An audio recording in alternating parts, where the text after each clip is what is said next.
Nos últimos anos, o estoicismo tem se tornado muito, mas muito popular aqui no Brasil. E aí eu já vi diversas pessoas associando o pensamento de Paulo ao pensamento estoico, como se Paulo e o cristianismo tivessem incorporado à teologia cristã algumas influências da filosofia estoica. E recentemente apareceu um vídeo do Pondé para mim aqui no YouTube, onde ele também faz essa associação. Deixa eu colocar um trechinho desse vídeo aqui para vocês ouvirem o próprio Pondé falando isso. E aqui o Bruno Oizumi te pergunta: a frase do apóstolo Paulo, tudo posso, mas nem tudo me convém, seria um limite da ambição, ou colocaria um limite para a ambição?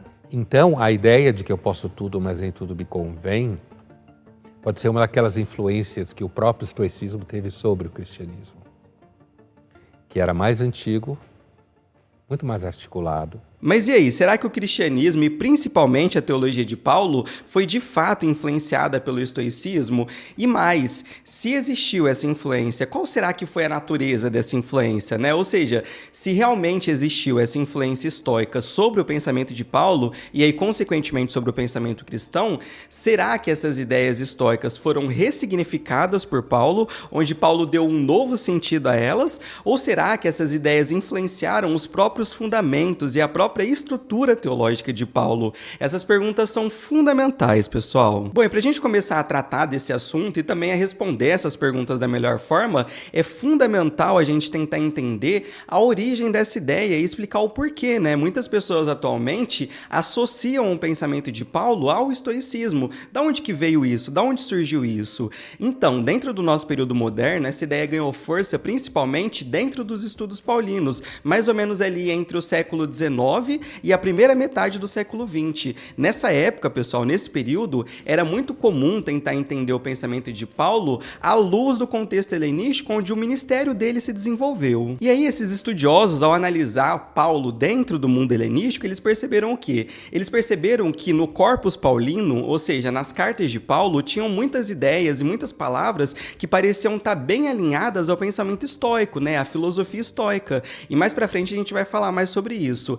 Além disso, pessoal, esses estudiosos também davam muito peso à informação biográfica de que Paulo nasceu e viveu muito tempo em Tarso, que era uma cidade da antiga região da Cilícia. E Tarso, pessoal, era uma cidade extremamente influenciada pelo estoicismo. Aliás, Zenão, que é considerado como um dos fundadores do pensamento estoico, era da onde? Ele era de Tarso. Só para vocês terem uma ideia, Tarso era um centro filosófico tão, mas tão importante da antiguidade que um geógrafo do mundo antigo chamado Estrabão, que inclusive era contemporâneo de Paulo, ele fala em um dos seus textos que o ensino filosófico de Tarso era em alguns aspectos superior ao ensino filosófico de Atenas e de Alexandria, que eram os dois grandes centros intelectuais da antiguidade. Ou seja, nos dias de Paulo, a cidade de Tarso era o mais importante polo intelectual da filosofia estoica no mundo antigo. E aí, segundo esses estudiosos, pessoal, por conta desse cenário histórico-cultural, é impossível a gente negar a influência do pensamento estoico sobre Paulo, sobre a teologia de Paulo, uma vez que para eles essa influência é percebida tanto nos textos de Paulo, como na própria biografia de Paulo, como na própria vida de Paulo. Só que tem um porém aqui, pessoal, esses estudiosos deixaram uma informação extremamente importante fora de toda essa equação, que é a informação de que Paulo era um judeu convicto, e isso muda tudo. Só que essa informação não passou despercebida por muito tempo entre os estudiosos paulinos. No final do século XX, muitos teólogos e historiadores do cristianismo primitivo, como, por exemplo, o Ip Sanders, o James Dunn, o Entright, o Richard Bauckham, o Larry Hurtado e muitos outros nomes, chegaram a uma conclusão importante. E que conclusão foi essa? É a conclusão de que a base que sustentava o pensamento de Paulo não era helenística, mas sim judaica. Por isso, atualmente, digamos que o paradigma dominante dentro dos estudos paulinos é a ideia de que a matriz geradora do pensamento de Paulo e do cristianismo primitivo como um todo tem raízes no judaísmo e não no pensamento grego. Isso não quer dizer que o pensamento grego não tenha exercido influência alguma sobre os primeiros cristãos. Não, não é isso. Obviamente que não é isso. O próprio Novo Testamento foi escrito em grego, pessoal. O ponto aqui é que o núcleo do pensamento de Paulo, ou seja, aquilo que forma a base, aquilo que forma a essência da teologia de Paulo e também dos primeiros cristãos, é fundamentalmente judaica. Então, apesar da ideia de que Paulo foi profundamente influenciado pelo estoicismo ter ganhado ganhado bastante destaque por algumas décadas, né, dentro da academia teológica, as pesquisas mais atualizadas e mais recentes mostram outra coisa. Elas deixam claro que mesmo vivendo em um contexto helenístico e tendo contato com várias filosofias e religiões da época, a formação e a identidade de Paulo como um judeu ainda são bem claras, bem nítidas nas suas cartas. E é justamente essa formação judaica que molda as principais ideias de Paulo sobre Deus, sobre ética, sobre antropologia e por aí vai. Agora, pessoal, eu gostaria de citar alguns exemplos comparando o pensamento de Paulo com o pensamento estoico, para vocês perceberem que, de fato, o pensamento de Paulo tem algumas familiaridades com o pensamento estoico, e de certa forma a gente pode entender isso como uma coisa natural. Paulo tinha o costume de se apropriar do linguajar da sua época para comunicar a mensagem do evangelho. Mas apesar dessas semelhanças, por meio dessas comparações, vocês vão perceber que as ideias, os fundamentos e as convicções que movem o pensamento de Paulo são completamente diferentes das ideias, dos fundamentos e das convicções que movem o pensamento estoico. E aí, para fazer essas comparações, o que eu vou fazer? Eu vou comparar o pensamento de Paulo com o pensamento de Sêneca, que é um dos grandes filósofos estoicos da antiguidade. Inclusive, o Sêneca foi contemporâneo de Paulo. Bom, a primeira ideia que tem uma certa familiaridade entre esses dois é relacionada à paciência diante dos acontecimentos da vida. Em Sêneca, pessoal, a pessoa sábia é aquela pessoa que se apoia na razão e que consegue atravessar todas as dificuldades da existência humana sem se abater, sem se decepcionar, sem se frustrar.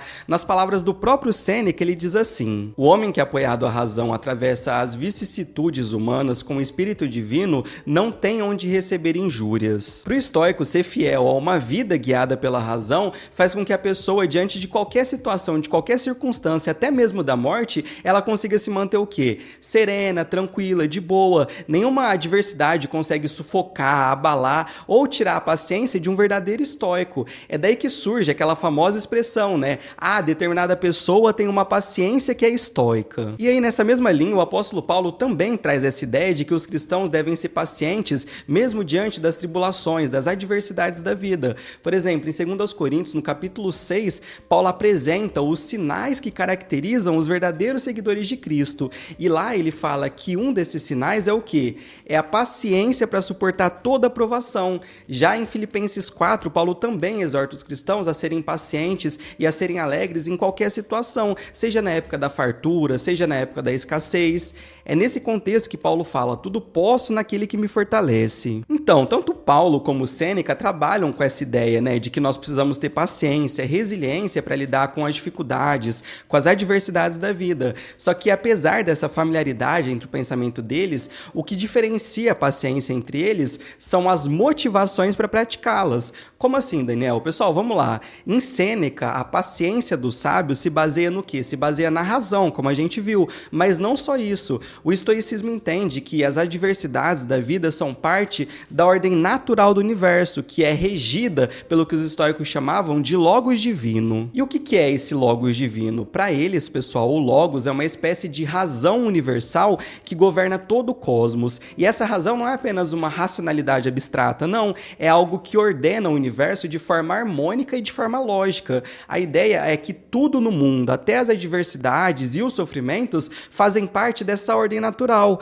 Então, cada evento, cada centímetro quadrado do mundo tem um propósito, tem um sentido dentro dessa ordem natural, dentro desse logos divino. É por isso que um estoico não precisa de nada exterior a ele, para que ele tenha paciência, para que ele tenha tranquilidade em meio às dificuldades, em meio às adversidades da vida. Na cabeça de um estoico, pessoal, algumas circunstâncias da vida são determinadas pelo tal logos divino e, portanto, essas circunstâncias são inevitáveis e estão totalmente fora do seu controle. Já por outro lado, as outras circunstâncias da vida que não são determinadas pelo logos divino estão dentro do seu controle. E essas circunstâncias, sim, ele consegue controlar por meio do quê? Por meio da sua razão. Então o estoico consegue se manter firme, tranquilo e sereno no meio das tempestades da vida, ou porque ele pode controlar aquela situação situação por meio da razão, ou porque ele entende que aquela situação faz parte do Logos divino e, portanto, ele tem que aceitar e ficar de boa, porque ele sabe que ele não pode alterar em nada essa determinada situação que é governada, que é regida por essa ordem natural, por esse Logos. Já em Paulo, presta atenção, a motivação de ser paciente em meio às dificuldades da vida se fundamenta na noção de que Deus está no controle de todas as coisas. Embora o cristão não possa alterar as circunstâncias da vida pela sua própria força, o cristão acredita fielmente que Deus pode intervir a qualquer momento da história para mudar alguma situação.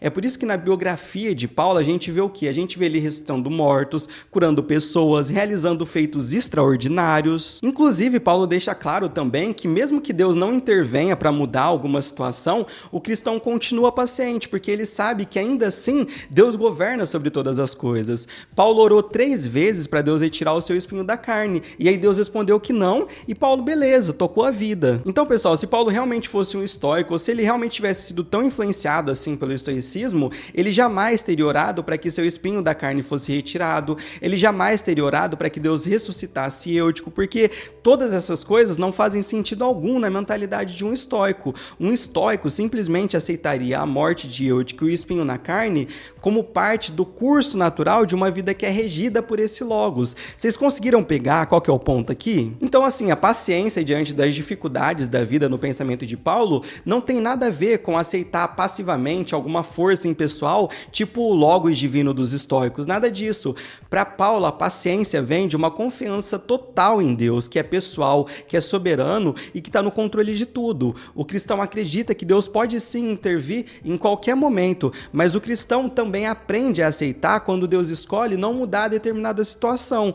Por isso, a paciência cristã também não é só sobre manter a razão no controle, como para os estoicos. Na verdade, é algo muito mais profundo. A resiliência e a paciência cristã, pessoal, em meio às adversidades da vida, nasce de um relacionamento de confiança com Deus. Uma segunda familiaridade entre o pensamento de Sêneca e o pensamento de Paulo tem a ver com o tema da morte. Se você pegar para ler qualquer livro ou qualquer carta de Sêneca, você vai perceber o tanto que ele enfatiza essa questão da morte.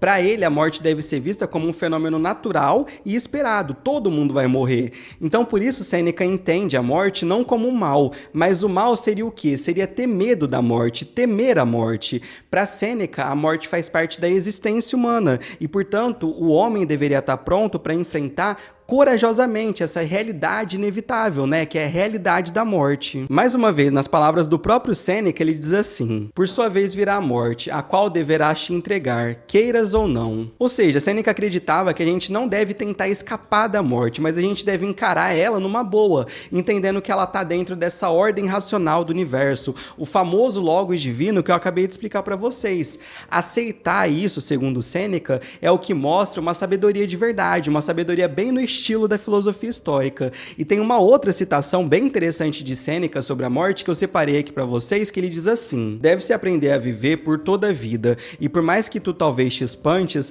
a vida toda é um aprender a morrer. Pessoal, como vocês podem perceber a partir dessa citação, o foco de Sêneca ao falar da morte não está tanto na morte em si, mas sim em como a consciência da morte pode nos ensinar a viver melhor. Para ele, quando a gente reflete sobre a nossa mortalidade, sobre a nossa finitude, nós passamos a dar mais valor à vida e a dar mais valor ao que realmente importa. A ideia é que ao aceitar a morte como uma realidade inevitável, nós nos libertamos do medo que ela traz, e aí a gente se sente mais preparados para viver uma vida com propósito, uma vida que de certa forma está conectada com o Logos divino. Em outras palavras, ao entender que a vida é breve, nós somos impulsionados a priorizar o que realmente vale a pena nessa vida. E aí Paulo, da mesma forma que Sêneca, também encara a morte de maneira corajosa, de maneira destemida. Em Filipenses 1, Paulo faz aquela famosa afirmação, né, de que para ele o viver é Cristo e o morrer é lucro. Ou seja, Paulo também não tem medo da morte. Na teologia de Paulo, a morte é um ganho, porque ela significa estar com Cristo de uma forma mais íntima, que é o bem supremo para qualquer cristão. Só que a motivação de Paulo para não ter medo da morte é bem, mas bem diferente da motivação de Sêneca. Para Paulo e para os cristãos, a coragem diante da morte vem da esperança na ressurreição dos mortos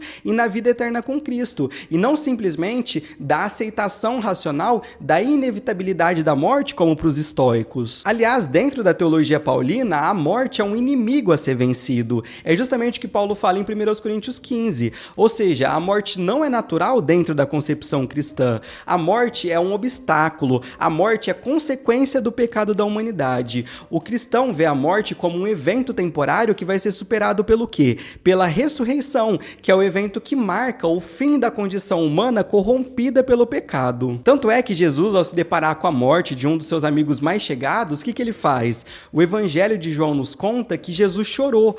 A ideia de Jesus chorar diante da morte, pessoal, é algo inconcebível para um estoico. O ato de chorar diante da morte, na verdade, demonstraria o quê? Demonstraria a fraqueza e a falta de sabedoria daquela pessoa. Mas João nos diz que Jesus, o próprio Deus encarnado, chorou ao se deparar com a morte de Lázaro. E por que Jesus chorou ali ao ver Lázaro morto? Jesus chorou ao ver Lázaro morto, pessoal, porque ele estava profundamente impactado pela realidade da morte e pela dor que essa situação causava nos seus amigos. Como eu já falei, dentro da perspectiva cristã, a morte não é vista como um fenômeno natural, mas sim como uma consequência do pecado. Então, o choro de Jesus expressa o quê? Expressa a compaixão e expressa a empatia pela dor humana, mostrando pra gente que a morte não é algo que deve ser aceito de maneira indiferente, mas sim como algo que provoca tristeza, que provoca dor, porque não era pra ser assim, não era pra ser dessa forma. Então, ao contrário da visão estoica que busca a serenidade diante da morte através da razão e da aceitação,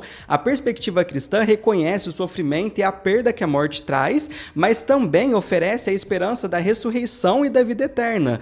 Essa esperança, pessoal, é fundamental para a gente entender a maneira como Paulo trata dessa questão da morte nas suas cartas. Para ele, a morte não é o fim, pessoal, mas sim uma transição para uma nova vida em Cristo. É por isso que Paulo se vê firme diante da morte, não porque ela é natural, mas porque ele sabe que Cristo venceu a morte e nós, em união com Cristo, também venceremos a morte. Por meio do quê? Por meio da ressurreição. E a ressurreição é basicamente uma ideia patética dentro da filosofia estoica. Tanto é que lá no Areópago, quando Paulo começa a falar sobre ressurreição dos mortos, ele é zombado pelos estoicos, porque a ideia de ressurreição não faz sentido algum dentro da filosofia estoica. Eu acredito que com esses dois exemplos que eu trouxe aqui para vocês, deu para perceber que num primeiro momento, realmente, o pensamento de Paulo e de Sêneca, ou seja, do cristianismo e do estoicismo, realmente parecem próximos. Como a gente viu, os dois defendem a ideia de que nós devemos ser pacientes diante das adversidades da vida e de que nós não devemos ter medo da morte. Só que quando a gente começou a se aprofundar mais nessas semelhanças, as diferenças se tornaram muito, mas muito maiores do que as semelhanças. E assim, existem vários outros pontos no pensamento dos dois que seguem a mesma linha de raciocínio que a gente traçou aqui, como por exemplo, o desprezo das coisas desse mundo, a busca das virtudes, o ideal de sábio e justo, a ideia da consciência como um fenômeno universal. Ou seja, as semelhanças entre Paulo e Sêneca são muito mais uma questão de forma do que uma questão de conteúdo. Pessoal, basicamente o que a gente fez até aqui é o que o John Walton chama de trabalho de literatura comparada. Ou seja, a gente comparou a literatura paulina com a literatura senequiana com o objetivo de deixar mais claro, né? De deixar mais evidente as semelhanças e as diferenças entre essas duas correntes de pensamento, o estoicismo e o cristianismo. Aí talvez agora você esteja pensando assim, mas Daniel, peraí, Paulo nunca poderia ser um estoico, porque pelo que você disse, a divindade no estoicismo é como uma força impessoal, enquanto para Paulo, Deus é totalmente pessoal, e é justamente isso. Esse, pessoal, é o ponto fundamental que separa o cristianismo do estoicismo. Eles têm concepções de divindade completamente diferentes. Sêneca e os estoicos apresentam uma visão panteísta e imanentista da figura divina. Deus, natureza, destino e mundo são as mesmas coisas. Todos os seres partem de Deus e Deus é parte de tudo que existe. Ou seja, os estoicos são panteístas. Deixa eu abrir aspas aqui pela última vez para Sêneca. Tudo quanto vês, este espaço em que se contém o divino e o humano é uno, e nós não somos senão os membros de um vasto corpo. Essa citação deixa bem claro pra gente, pessoal, que o pensamento estoico é panteísta. Já os cristãos são teístas e acreditam numa divindade pessoal. Na teologia de Paulo é muito claro que há uma separação entre criador e criatura. Essa distinção é crucial, é fundamental para a gente entender a compreensão de Paulo a respeito do que? A respeito da relação de Deus com o mundo. Ao mesmo mesmo tempo que Deus se faz presente na ordem criada, ele não se confunde com a sua criação. A confusão entre criador e criatura tem nome na Bíblia. O nome disso é idolatria. E aí de Gênesis a Apocalipse, Deus abomina a idolatria. Bom, então para fechar, com base em tudo que a gente já viu no vídeo de hoje, será que dá para falar que o estoicismo influenciou Paulo e o cristianismo? Eu espero que essa resposta já tenha ficado clara, ao longo do vídeo, mas respondendo aqui de forma mais direta, eu diria que pode sim ter existido essa influência, só que a natureza dessa influência foi na forma e não no conteúdo.